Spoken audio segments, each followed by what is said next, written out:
Third stage motor started perfectly, but during the functioning of the third stage, we are seeing a observation and the mission could not be accomplished. After analysis, we shall come back. Thank you. Third stage motor started perfectly, but during the functioning of the third stage, we are seeing a observation and the mission could not be accomplished. After analysis, we shall come back. Thank you. Third stage motor started perfectly, but during the functioning of the third stage, we are seeing a observation and the mission could not be accomplished. After analysis, we shall come back. Thank you. ISRO chairman statement మనం చూస్తూ ఉన్నాం. Mission could not be accomplish after analysis we shall come back అంటూ కూడా ఆయన చెప్తూ ఉన్నారు. ఇస్రో ప్రయోగానికి సంబంధించి పిఎస్ఎల్వి C61 రాకెట్ ఏదైతే EOS-09 శాటిలైట్ను తీసుకువెళుతూ ఉందో నిర్దేశించుకున్నట్టుగా మొదటి 2 దశలు కూడా విజయవంతంగానే దూసుకువెళ్ళింది.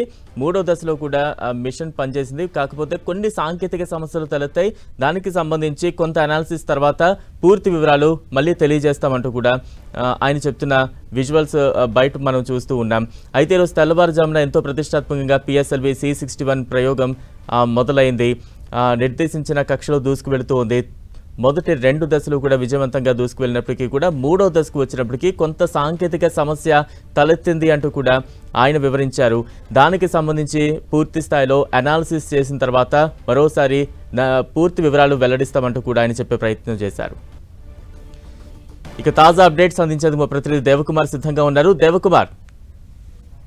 బలరాం, కొద్దిసేపటి క్రితం అంటే 5:59 ఈ రోజు పిఎస్ఎల్వి C61 రాకెట్ ప్రయోగాన్ని ఇస్రో చేపట్టింది. థ్రెడ్ క్వార్టర్లోని సతీష్ ధావన్ స్పేస్ సెంటర్ నుంచి పిఎస్ఎల్వి C61 రాకెట్ నింగిలో తీసుకెళ్ళింది. దీని ద్వారా రీసాట్ 1B అనే ఉపగ్రహాన్ని ఈ రాకెట్ మోసుకెళ్ళింది. అయితే ఈ దీంట్లో ప్రస్తుతానికి 2 దశలు మాత్రం విజయవంతంగా అది రాకెట్ దూసుకెళ్లడం జరిగింది. అయితే 3వ దశలో సాంకేతిక సమస్య తలెత్తినట్లుగా తెలుస్తోంది. కొద్దిసేపటి క్రితమే ఇస్రో చైర్మన్ నారాయణ కూడా ఆయన మీడియా వచ్చి ఇది 3వ దశలో కొంత సాంకేతిక సమస్య తలెత్తింది. అయితే ప్రస్తుతానికైతే ఈ మిషన్ కొనసాగుతోంది. అయితే పూర్తి సమాచారం మరి కొద్దిసేపట్లో చెప్తామని కూడా ఆయన ఇస్రో అధికారులు చెప్పడం జరిగింది. అయితే ఇది 5:59 ఇది స్టార్ట్ అయినప్పుడు కూడా 2 దశలు విజయవంతంగానే పూర్తయ్యాయి. అయితే 3వ దశలో మాత్రం కొంత సాంకేతిక సమస్య తలెత్తినట్లుగా తెలుస్తోంది. అయితే వాస్తవానికి పిఎస్ఎల్వి రాకెట్ అనేది మన ఇస్రోకి ఒక గెలుపు గుర్రం లాంటిది. అనేక రాకెట్ ప్రధానమైన రాకెట్ ప్రయోగాలన్నీ కూడా ఈ పిఎస్ఎల్వి సిరీస్ లోనే విజయవంతమైన పరిస్థితి. అయితే ఈ రోజు ఈ ఇది కూడా ఎర్త్ అబ్జర్వేషన్ శాటిలైట్ ను కూడా మోసుకెళ్తున్నాయి. ఇది కూడా పిఎస్ఎల్వి సిరీస్ లోనే చేపట్టిన ప్రయోగము.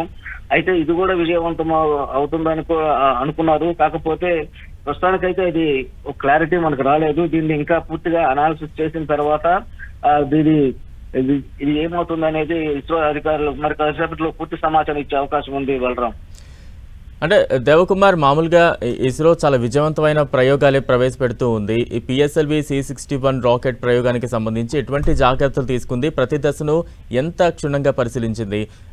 ఈ 3వ స్టేజ్కి వచ్చినప్పటికీ కొంత సాంకేతిక సమస్యలు తలెత్తడం వెనుక ఏమైనా కారణాలు ఉన్నాయా? ఇస్రో చైర్మన్ కూడా కొద్దిసేపటి క్రితం క్లారిటీ ఇచ్చారు. కొంత సాంకేతిక సమస్య తలెత్తింది, కొంత విశ్లేషణ చేసుకున్న తర్వాత మళ్ళీ వివరిస్తామంటూ కూడా అన్నారు. అంటే ఎంతసేపట్లో మరోసారి మీడియా ముందుకు వచ్చే అవకాశాలు ఉన్నాయంటారు? అంటే ఇది 5:59 రాకెట్ ప్రయోగం చేపట్టినప్పటికీ ఇది 15 నిమిషాల్లో కంప్లీట్ అవ్వాల్సిన పరిస్థితి. అయితే ఇప్పటి వరకు కూడా 2 దశలు పూర్తిగా విజయవంతంగానే నడిచాయి. అయితే 3వ దశలో ఈ సాంకేతిక సమస్య తలెత్తింది కాబట్టి ఈ ఇచ్చిన టైం ప్రకారం ఏదైతే ఈ మిషన్ ఈ ప్రయోగం కంప్లీట్ అవుతుంది కాబట్టి ఆ తర్వాత ఈ మీడియా ముందుకు రావడము, అదేవిధంగా అసలు సాంకేతిక సమస్య ఎక్కడ తలెత్తింది, దేనివల్ల మనకి ఈ ప్రాబ్లం వచ్చింది అనేది కూడా మరి కొద్దిసేపట్లో ఆయన మీడియా ముందు కూడా వస్తారు. వచ్చిన తర్వాత పూర్తి వివరాలు వెల్లడించే అవకాశం ఉంటుంది. ఏదంటే మనకు ఇస్రోకి ఇప్పుడు ఇది 101వ ప్రయోగం అయినప్పటికీ ఇస్రోలో ఎక్కువగా కూడా అనేక విజయవంతమైన ప్రయోగాలు ఉన్నాయి. అయితే మంగళయాన్ కావచ్చు, ఆదిత్య L1 కావచ్చు, ఇంకా అనేక ప్రయోగాలన్నీ కూడా అవి పిఎస్ఎల్వి సిరీస్ లోనే అనేక విజయవంతమైన ప్రయోగాలను మనం ఇస్రో చేపట్టింది. జిఎస్ఎల్వితో పోలిస్తే పిఎస్ఎల్వి అనేది ఇస్రోకు ఒక గెలుపు గుర్రం లాంటిది.